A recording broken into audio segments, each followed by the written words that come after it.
Okay friends, तो ये question number 6 है आपका। ये एक्सरसाइज 10.2 टेंजेंट से क्लास 10th। तो इसमें सिंपल क्वेश्चन है कि two concentric circles of radii 5 centimetre and 3 centimetre concentric circles हैं, ठीक। Find the length of the chord of the larger circle which touches the smaller circle. मतलब देखिए, simple पहले फिगर बनाते हैं। एक दो कंसेंट्रिक सर्कल हैं, जो एक है 3 सेंटीमीटर का और एक है 5 सेंटीमीटर का, ठीक है। कंसेंट्रिक मतलब दोनों के सेंटर्स सेम होंगे, ठीक। अब ये छोटा वाला हो गया 3 सेंटीमीटर का एंड बड़ा वाला हो गया आपका 5 सेंटीमीटर का। अब बोला length of the chord of the larger circle which touches the smaller circle.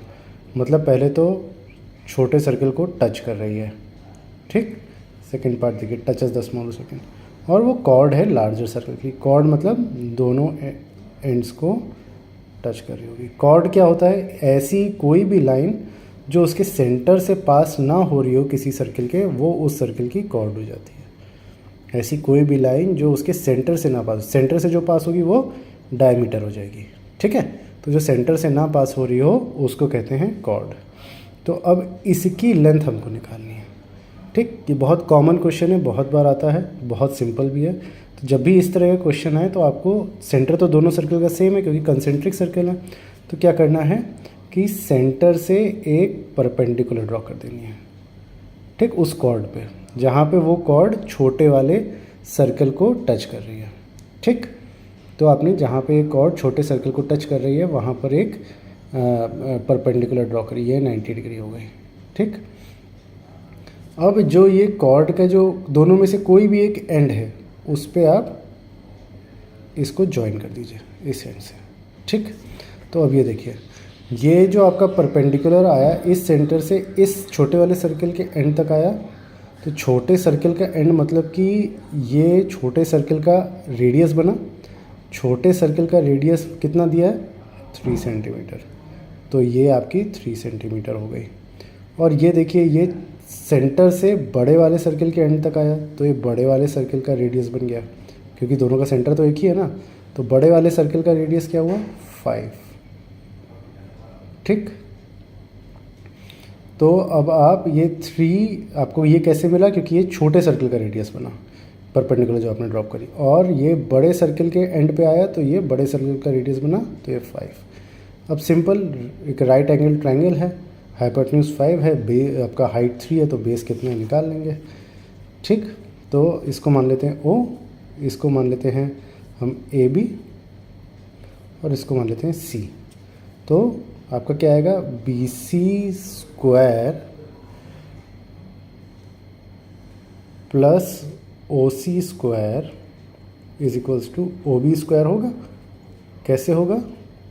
Pythagoras theorem, ठीक है। तो BC कितना हो गया आपका?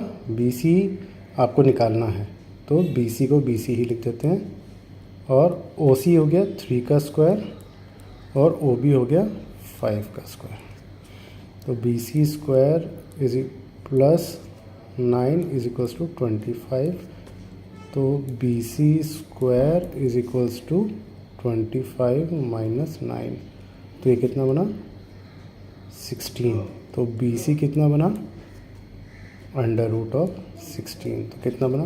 4 सेंटीमीटर। अब जनरली क्या गलती करते हैं बच्चे कि 4 सेंटीमीटर ही लेंथ मान लेते हैं, बट 4 सेंटीमीटर केवल इतने का है। इतने का कितना बनेगा?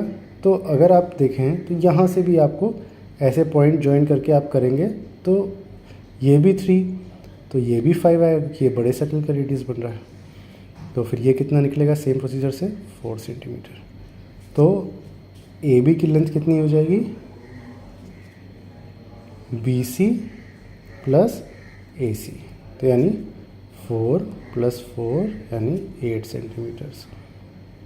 समझ लीजिए फिर से, सेंटर दोनों के सेम थे, एक कॉर्ड जो टच करते हुए जा रही थी, तो जहाँ टच कर रही थी वहाँ हमने परपेंडिकुलर ड्रॉ किया, ठीक है। अब परपेंडिकुलर ड्रॉ किया तो यहाँ पे ये आपका जो ये दिया है छोटा वाला सर्कल का रेडियस बनेगा वो 3 बन जाएगा, और यहीं से ड्रॉप करेंगे एक एंड पे तो बड़े वाले का 5 बन जाएगा। और ये नॉर्मल एक आपका राइट एंगल ट्रायंगल बन गया, तो आपका पाइथागोरस थ्योरम से निकल आएगा। इसी तरीके से आपका ये क्वेश्चन बहुत ईजिली सॉल्व होता है। Thank you.